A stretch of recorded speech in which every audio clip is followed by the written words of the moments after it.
Good evening, one and all. We welcome you all to the international webinar series on holistic health, well-being and sustainable development 2022-2023, commemorating Azadi Ka Amrit Mahotsav.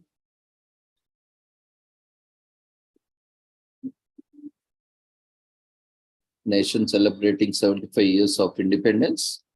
United Nations Sustainable Development Goals 2015 to 2030 as part of awareness and campaigns, and also commemorating India's G20 presidency and World Social Work Day, World Social Work Week, and World Social Work Month, in collaboration with Sri Holistic Health Foundation India and Sri Research Institute Center for Art, Sciences and Wellbeing.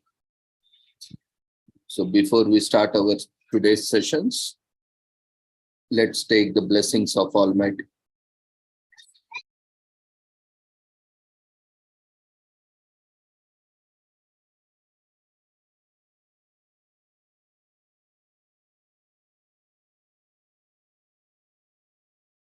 कल्याणं आरोग्यं धनसम्पदः शुभं कुरु त्वं कल्याणं आरोग्यं धनसम्पदः शत्रुबुद्धिविनाशाय दीपज्योतिर्नमोऽस्तुते दीपज्योतिर्नमोऽस्तुते शुभं कुरु त्वं कल्याणं आरोग्यं धनसम्पदः शुभं कुरु त्वं कल्याणं आरोग्यं धनसम्पदः.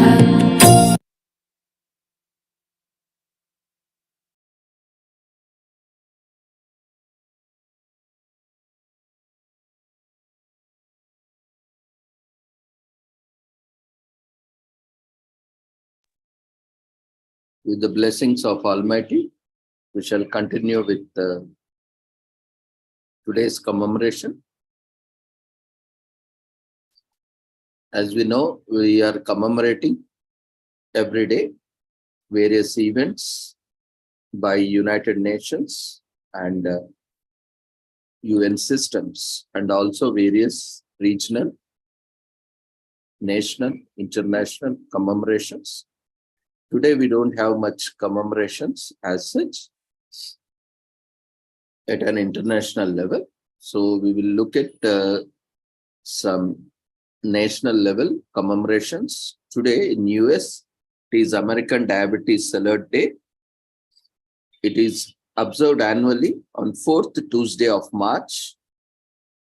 And this year, it falls on March 28th.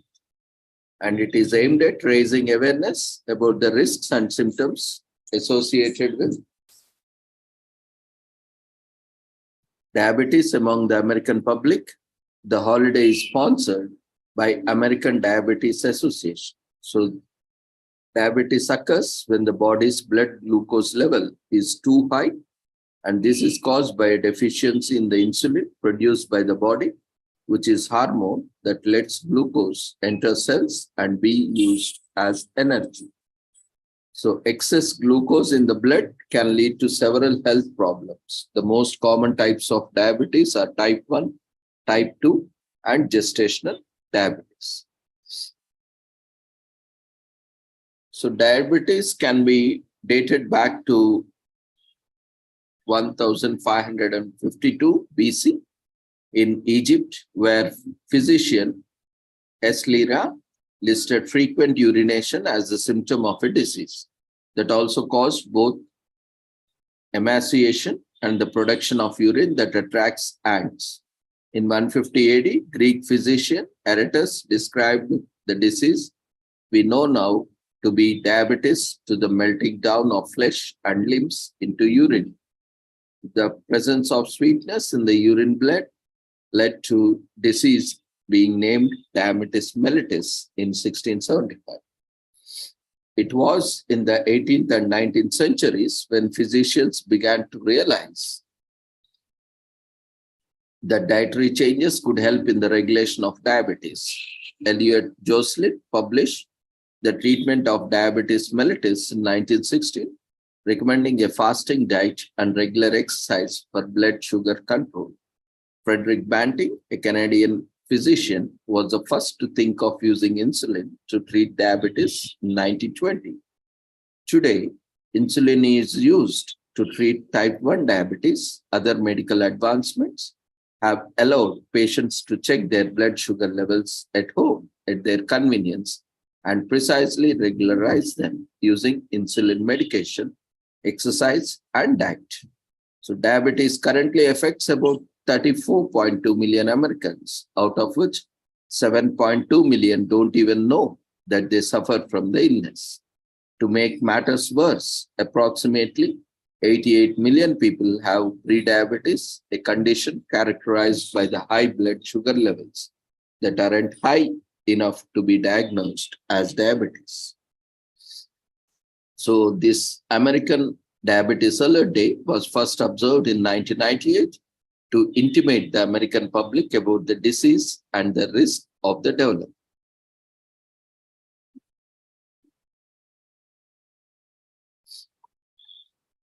The 2010 Equality Act protects individuals with type 1 diabetes from facing discrimination at work.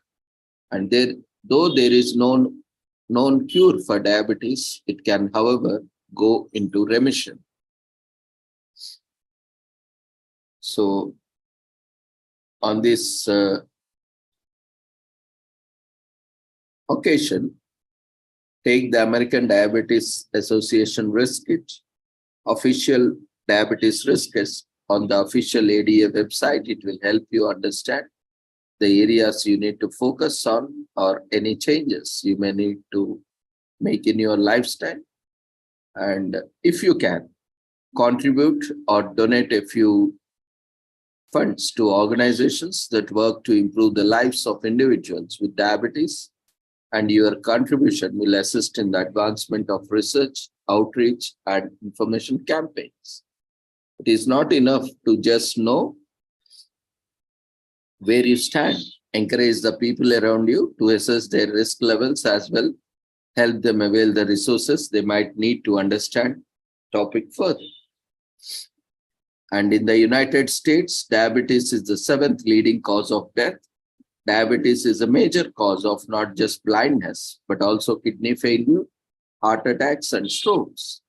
Type 2 diabetes accounts for 90 to 95% of diabetes cases.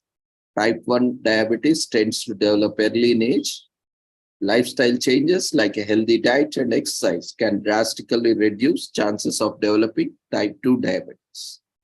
People frequently fail to take diabetes seriously since it is so common. So these days highlights the dangers associated with the diabetes. One of the central aims of American Diabetes Alert Day is to aid preventable action. If people are aware of their risk level, it becomes easier to take steps to reduce it as much as possible. The awareness of one's risk level allows the day to act as a wake-up call. And this day does a good job of not allowing people to disregard diabetes caution.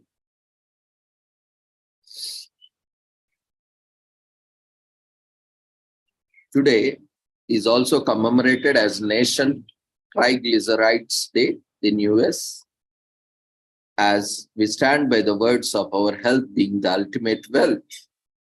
As we have, you can be sure that we are going to be waving the banner this National Triglycerides Day.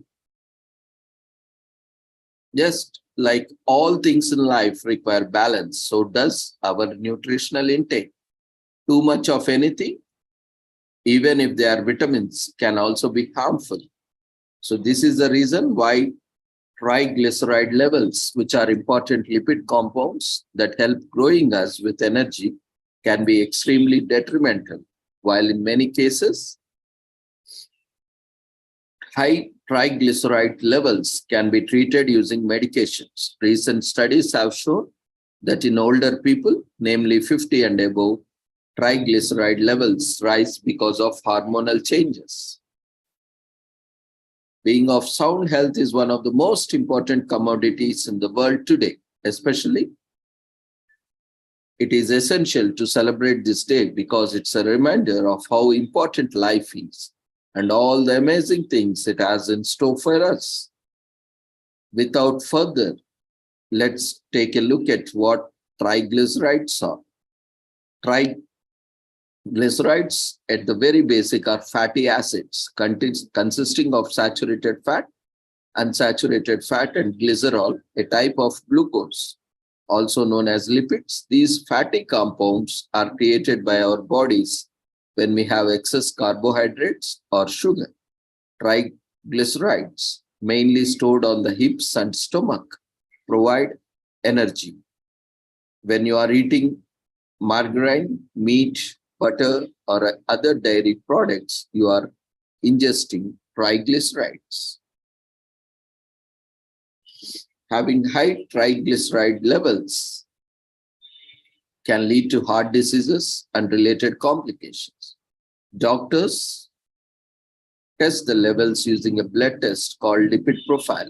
A lipid profile will not only show your triglyceride levels, but also your cholesterol level and saturated, unsaturated fats level. Your doctor will then accordingly assign treatment for you, and this can range from medications and dietary changes to physical exercise. So doctors worldwide, as a way of bringing much needed attention to the issue, people aged 20 and above should regularly get their triglyceride levels checked, as many factors can start impacting their health. Eating healthy from an young age and exercising regularly can help prevent short-term as well as long-term issues. And trust us, your body will thank you for the initiatives you have taken now instead of later. After all, it's better to be safe than sorry.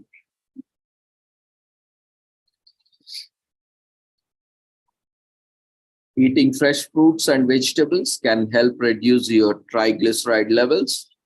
Things like fish and natural sweeteners like honey, etc. are just few food items.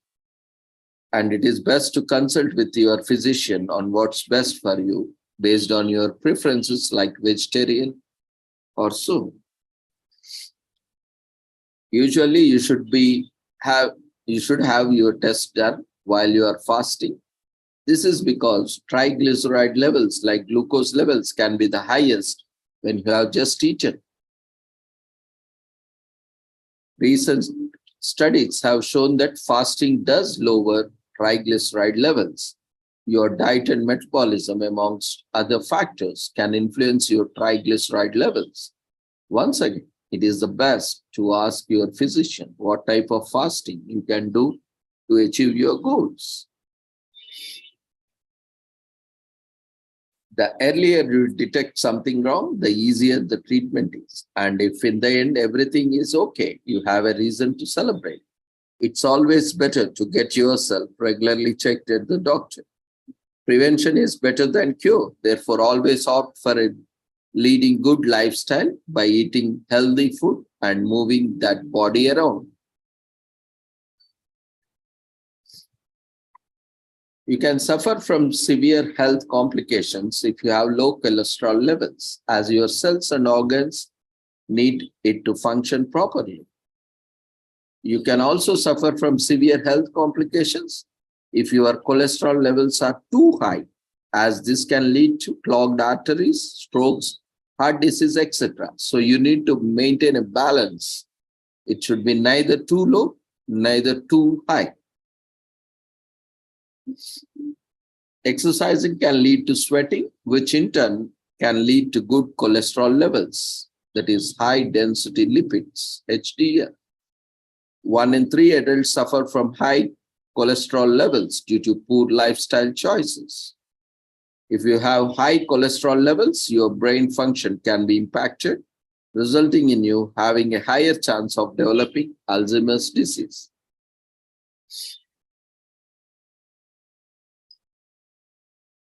It's a celebration of appreciation of life. How many times has it happened that we only have been grateful for something when we no longer have it. By appreciating life and taking care of it, we can move towards a better future for ourselves and for our loved ones. It's a celebration of giving support by spreading awareness about this occasion and commemorations. We are leading support to those who are fighting the disease, both the doctors as well as the patients. It is crucial to provide moral support to these people as they will need the strength to keep moving forward. Extensive research and studies are being carried out as you are reading. Some of these first types of fats were first found back in 1700s. And since then, we have come a long way. The latest results showcase that there's hope for finding novel ways to treat high triglyceride levels.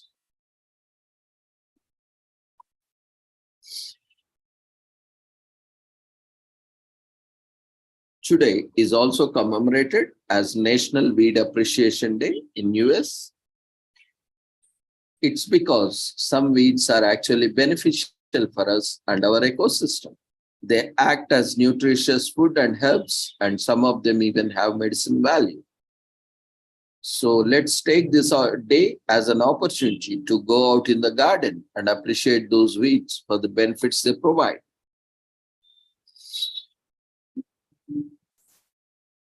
Dandelions, which are common garden weeds, remain an important component of traditional Chinese medicine for at least 1,000 years. Dandelion roots and leaves were used as a tonic to remove toxins from the bloodstream to improve the function of the digestive system. The plants were also appreciated for their beauty and were used to make dye. Chickweed is another common weed despised by many, almost to the point of violence. There are many species of awesome plant. The most common chickweed is native to Europe. The herb is rich in minerals, including copper and iron, and vitamins A, B, and C. Chickweed has a long history of use as nutritious edible green by ancient Greeks. It was also commonly consumed in the ancient Ireland. Some weeds bloom beautifully, some are even edible, and some of them act as a fertilizer for the soil. Although they have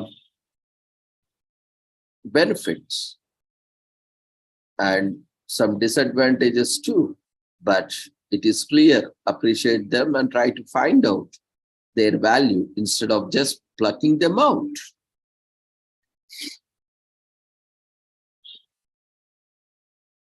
So the first learned society on weed science is established in 1956, Society on Weed Science.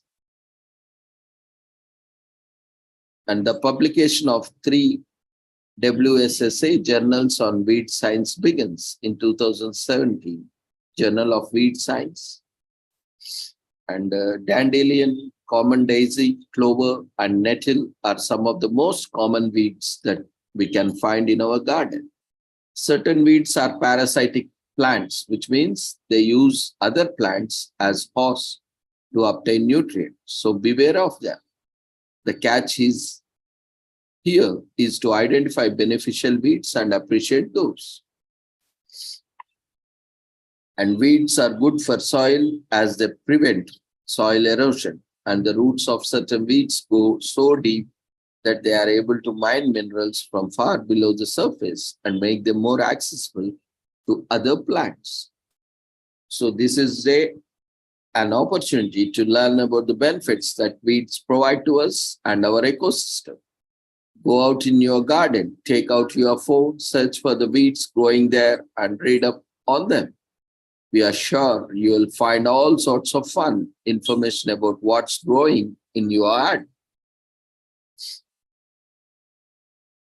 And this day is a reminder to appreciate weeds. So do it just by going into the garden and looking at your yard. Perhaps you may find out what you once thought of a pesky weed. It's actually a wonderful new surprise living on your lawn. So embrace your spontaneous flowers. Knowledge increases in multiple ways when it is shared. Share your knowledge about weeds on social media and various platforms, online and offline, to educate others. Weeds can be a bummer, and some people aren't thrilled with them appearing in their gardens, but there are many more benefits to weeds than downsides. They act as a fertilizer for the soil, repel pests, and provide for the microbes and animals.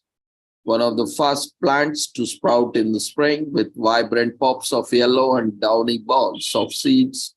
Yes, we are talking about dandelions. Dandelions are typically classified as flowers, but they are perennial weeds. Dandelions add color to the drab landscape of early spring, and the flower is edible. A weed is just a plant whose virtues have not been yet discovered. So, like numerous other plants, we don't mind it growing in our yard.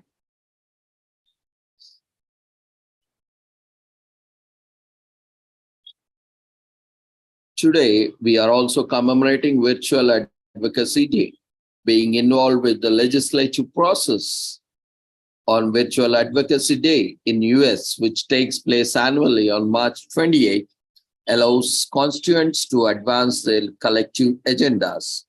Through virtual meetings with Congress members and their staff, we can learn more about how the legislative process affects a cause that you and others in your state are passionate about. So key stakeholders such as yourself to champion and advance legislation. Register for the events close to your heart, send a letter to the Congress, donate or volunteer. Any method you choose to advocate allows your community to talk about and make visible changes about important issues.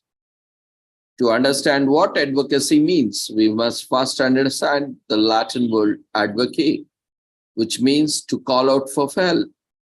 Advocates have been there since ancient Rome and Greece, when the well-known orators took on the role of pleading someone's cause or authored orations to do so.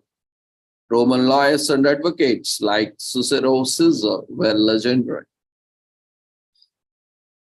It is an important concept that virtual advocacy expresses while influencing public policy is essential. Lobbying in the digital and network age is much more about influencing public opinion. Advocates must put in time and effort needed to organize their efforts to achieve their goals. Advocacy is to guarantee that all people in the society have the opportunity to speak out on the topics that matter to them. Their rights must be protected and defended. You need to consider if their thoughts and desires are taken into account while making decisions concerning their lives. Advocacy began as a way for the people to express their moral convictions. Advocacy has changed dramatically throughout the years. Better people around the world who don't have anyone with the power to offer and aid them can now get help thanks to more organized efforts today. More finance, more political support, and more influence are needed for the advocacy to grow into something even greater that it already is.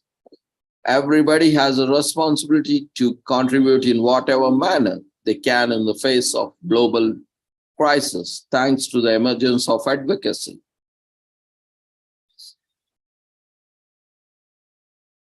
The first appearance of the term is a noun that the term advocate first appears in the English language in 1300s. The Salvation Army, one of the oldest advocacy groups, is established in 1852. The Red Cross begins in its operations this year in 1881. The first citizen advocacy scheme begins in America, the Citizen Advocacy in 1966. Most likely, you will meet with a member of a House or Senate administrative staff instead. Due to the time constraints on elected officials, there is a direct channel of communication between the member and his congressional staff members. When legislatures are making decisions, their aides give them the facts they need.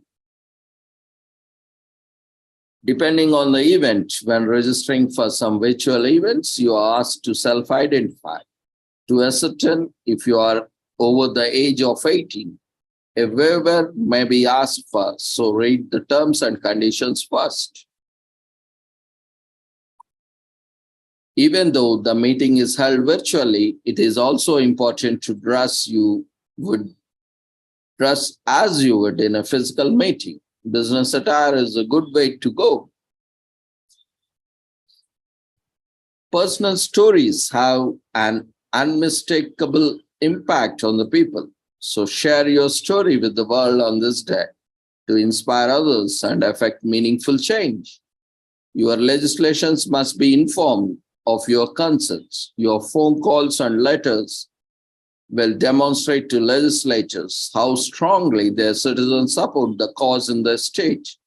Without speaking up, new legislation may not be passed and existing legislation may not be protected. Make sure you follow your legislatures, local legislatures, national legislatures on social media handles. You may also be able to sign up for their newsletters through their websites. A large number of legislatures use these platforms to communicate their views on legislation, post forthcoming events, and engage with their constituents. You can also leave comments and ask questions on these platforms.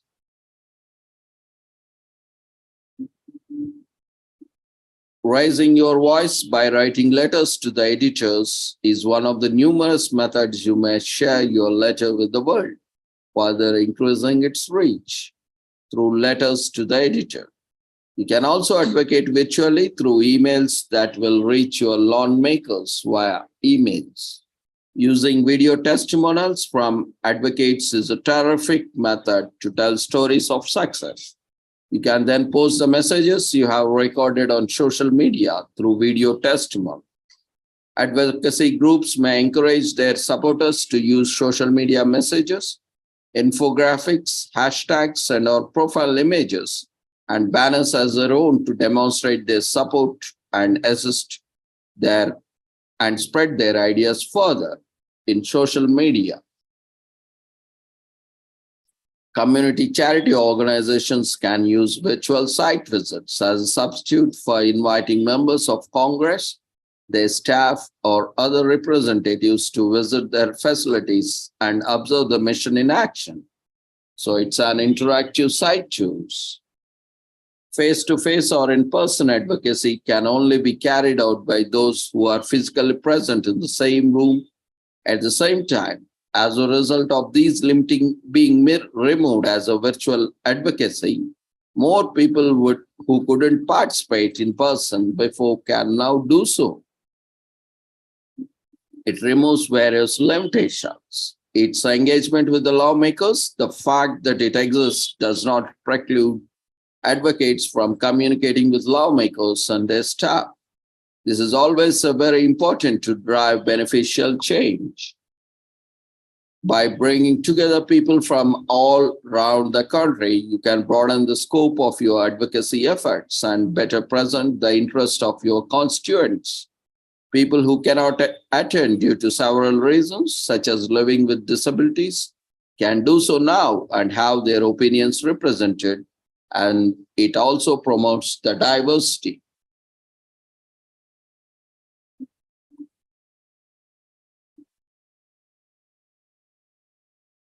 And coming to something crazy and foodie and also mouth-watering, today is one of the craziest days maybe we are commemorating. It's National Something on a Stick Day.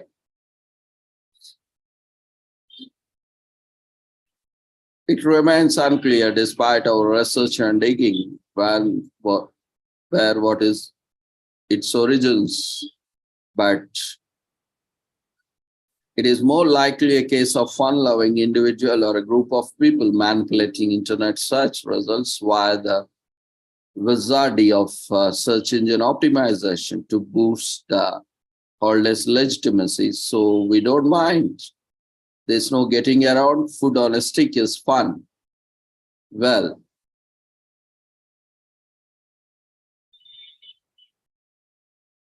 so the use of sticks, skewers of wood in the preparation and consumption of food items goes back a long way.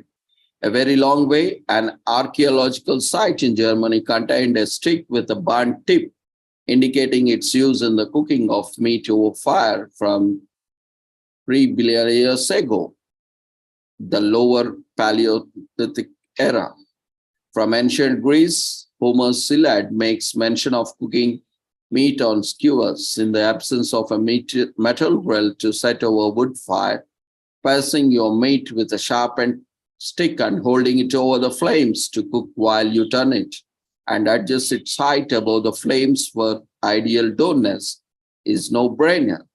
Perhaps this is the sole reason that the method have been found for millennia. There's even a story popular among the medieval scholars of Turkish soldiers in the Crusades using their swords as pits to cook meat with, making a multitasker. So the next time you are out camping and you cook your hot dog at the end of a sapling branch you found, now you know that you are in a good company. Humans have cooked that way for almost as long as there have been humans. And today, National Something on a Stick Day is a perfect time to reflect on that.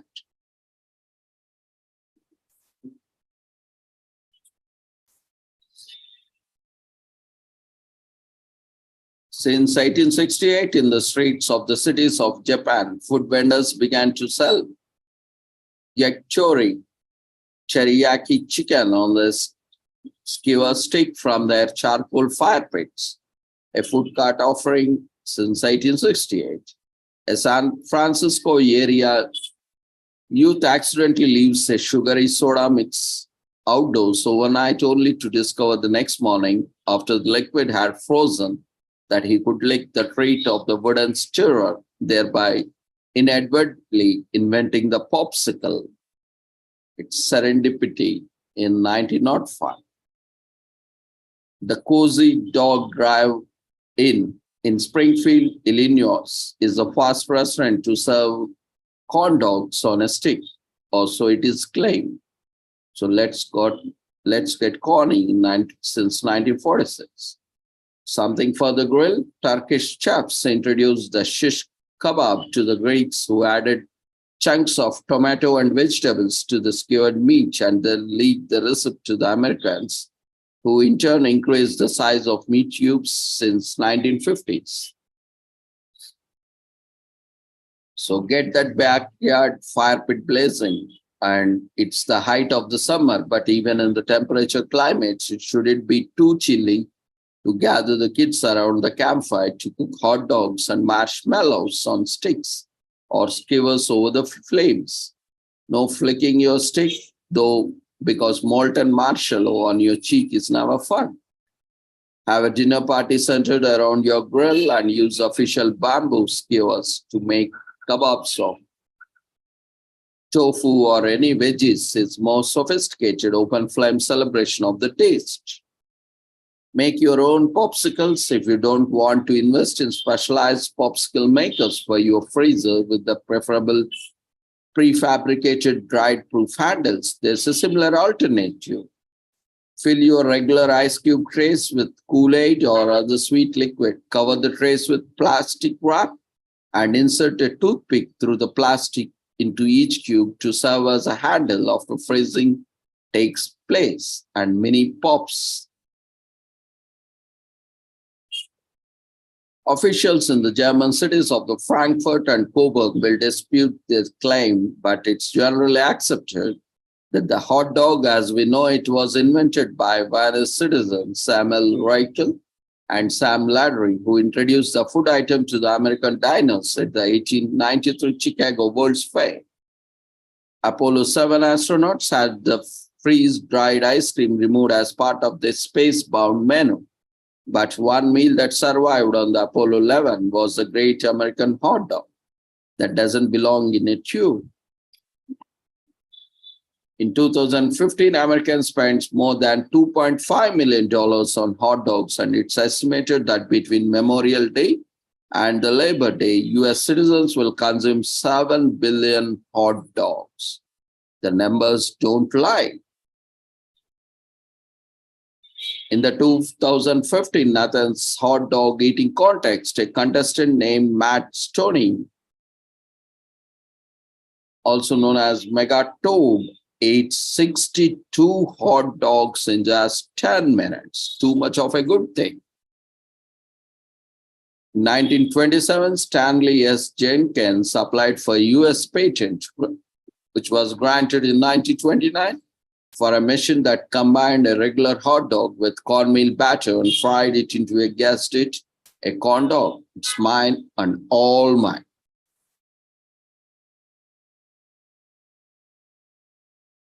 Now it cuts down on a cleanup time, what you do with a popsicle stick or a corn dog stick or a fish kebab square. When you are done eating, toss it. We can't say for the fact that food tastes better when you know you don't have to do the dishes after you eat, but it sure seems that way. Whether being on the smartphone or tablet or the dinner table is accepted depending on your family preferences. But if you are alone and busy, it surely helps to be eat with one hand your food on the stick and send out that PDF with the other. So it leaves one hand free. It remains that your summer is on the way when you celebrate National Something on a Stick Day on March 28th. Warmer days are night around the corner. So it's especially good to practice your ice cream bar eating skills and perfect the triplets finish. Sweet, cold, and mess-free. What could be better?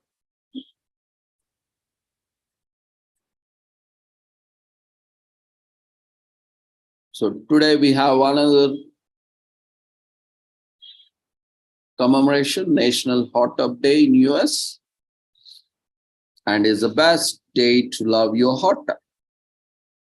The soothing effects that your hot tub has for a long time without feeling, all this day allows you to do so, even though it's not an official holiday, but it is a good opportunity to savor the benefits of a spa.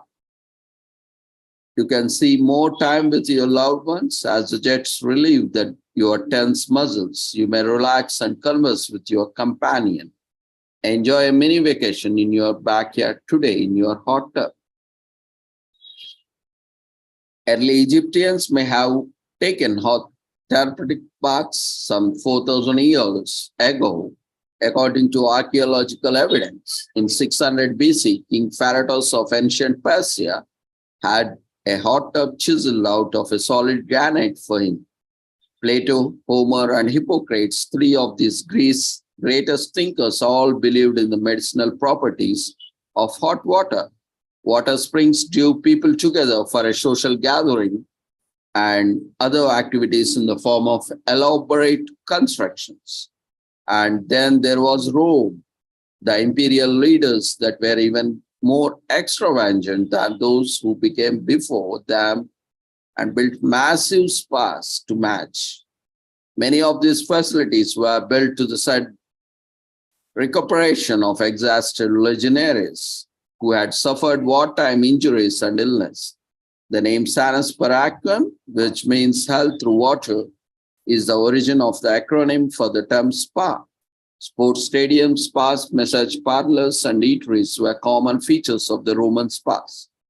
California is considered to have been the birthplace of first modern home spas, starting in 1958, which were commonly constructed out of old redwood vats and disused wine barrels. When it came to hot tubs, water cleanliness and filtration system weren't exactly high on the list of priorities during the swimming 60s. As a result, wood was used as a building component that failed to keep water out and was a breeding ground for disease-causing germs, mildew, algae, and slime. In the late 1970s, fiberglass shell hot tubs were introduced, which quickly replaced cast acrylic tubs. For owners, this made maintaining water cleanliness a lot easier, while manufacturers could start developing pumps, filters, control systems, and jets out of pliable and adjustable plastic. It wasn't until an Italian migrant's labor that hot tub design took a turn for better. Candido Jacuzzi, an aircraft engineer, developed a whirlpool bath for his son Ken, who was suffering from rheumatoid arthritis. A few decades before, jacuzzi became synonymous with hot tubs after a third generation family member, Roy Jacuzzi, created and commercialized the first self-contained and completely integrated whirlpool spa.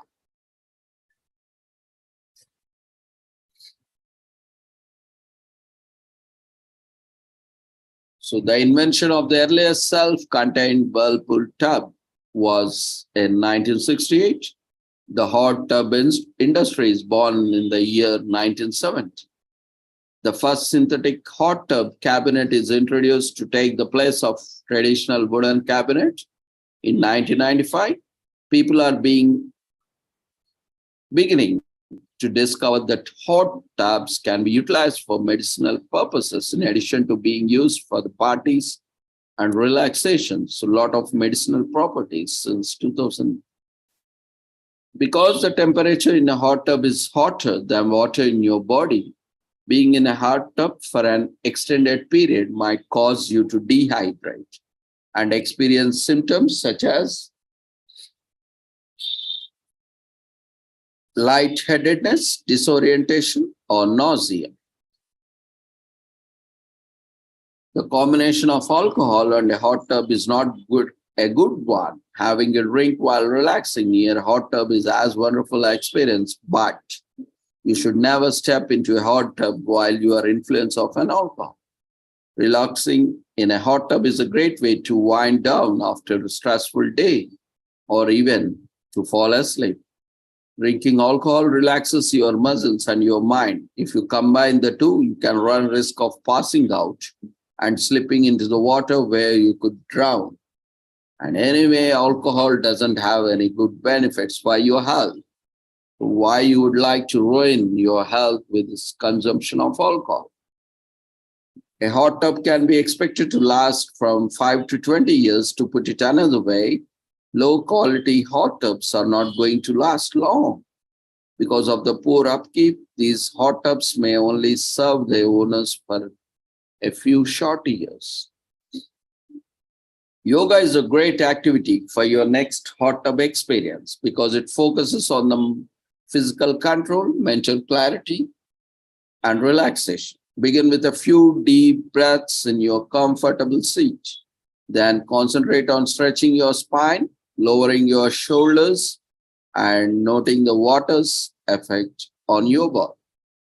You should try aromatherapy in your hot tub. Some of the most treasured and aromatic plants in the world are added to your hot tub water for aromatherapy. Using natural essential oils or pre-made bath droplets can help you attain the goal. There's no better way to celebrate than a hot tub theme party with your closest friends and family. To enhance your guest experience, prepare lots of food and drinks, a lively music selection, and entertaining games. Just don't invite too many folks to your hot tub at the same time. Now, as you enjoy your hot tub, there's lots to maintain. Look at the water. Water should be tested, balanced, and sanitized, and your filter cartridge should be cleaned or replaced. Refill the water. As soon as it's time to empty and refill the water, take a few minutes to flush the lines of any biofilm that has formed and wash down all spa surfaces with a cleansing or polishing agent to keep looking like new. Follow up with a close inspection of the hot tub cover for evidence of damage. In the case that you do not already have a spa cover lift, you should consider purchasing one as a cover lift in an extremely useful tool for swiftly replacing cover, protecting it from unintentional damage and assisting in the prevention of mildew growth. Add a few drops of your favorite spa aromatherapy to the water of your hot tub after you have spent some valuable time cleaning and maintaining. So warm water is a great way to unwind after a hard day of meetings, provided both physical and mental comfort. The best part is that it's a terrific way to unwind at any time of the year, even in the dead of winter. It relieves stress. Second, in popularity in the hydrotherapy and pain treatment, benefits of hot tubs. Hydrotherapy can ease tension, relieve headaches, and improve sleep for everyone. Elderly people can enjoy the relief from arthritis pain and the hot tubs provide for their muscles and joints. While the hot water and massaging movement of the hot tub lets jets can be relaxing and soothing experience, it's not recommended for the people with tight or tense muscles. However, it can be beneficial in relieving aches and pains.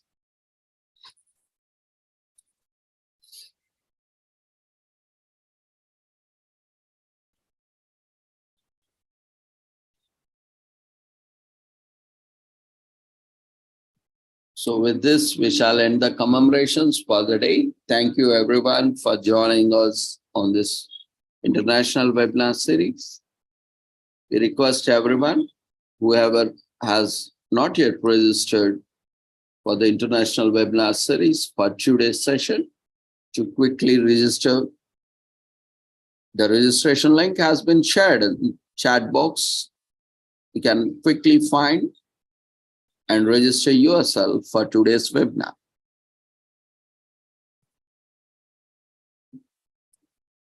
If you have any queries, you can raise your hand, or you can unmute yourself, or you can use chat box to share your observations, queries, or feedback on the sessions.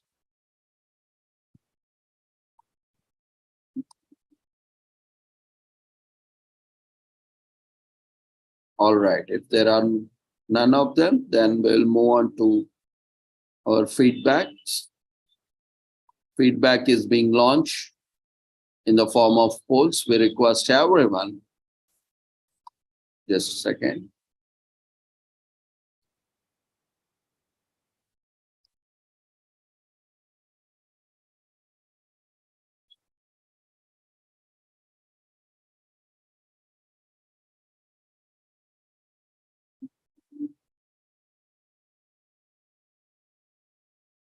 Yeah, now the feedback form is open for your valuable feedback in the form of polls in Zoom.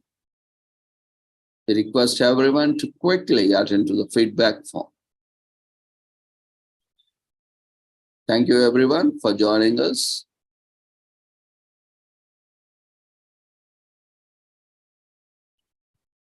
So see you all tomorrow at the same time with the same link with tomorrow's commemorations. Once you complete the feedback form, you may leave the platform for the day. So take care. Good night.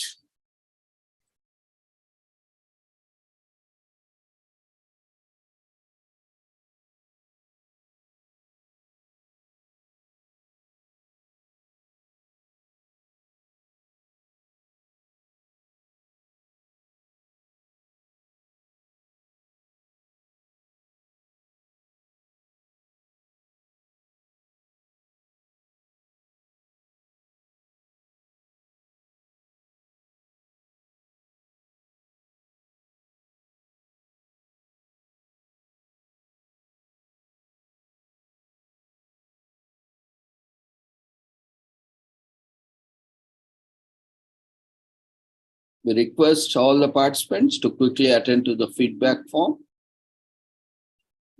And as already informed in the conference, which has been held recently for the 10 days, there was an additional certificate for the World Social Work Day celebrations. which is being organized on 31st March 2023 on Friday from 6 p.m. onwards, IST, GMT plus 5:30. So we request everyone, whoever has attended the international conference, though that's not mandatory, you can register for the World Social Work Day celebrations. And you can also get an additional certificate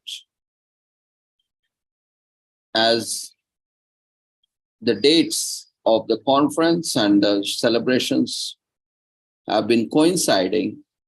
So we have decided that we cannot issue, the same certificate for both the events having same timings and same date. So it would not be technically feasible. So we have been organizing. We are organizing another event on March 31st, 2023 from 6 p.m. onwards so that you are eligible for the additional certificate. So we request all the participants who have attended the international conference and are attending the international webinar series and others who haven't even attended any events organized by us. And you can share with your colleagues, friends, research scholars, students, and in your social circles to register themselves as it is being issued by the same organizing committee. So the value of the certificate still remains the same. So this is a wonderful opportunity for us, everyone, to gain more insights and also to receive one more additional survey. Thank you once again. The registration links have been already shared in the platforms and various groups. And we have also shared through email today. If you haven't received, check in spam or bulk email. If you haven't added our conference email address to your contacts, you can also find them, these registration links, in WhatsApp groups, Telegram channel, or Google groups or Facebook group. And you can also find this in the Google Calendar. Thank you everyone for joining us. See you all tomorrow. Take care. Good night.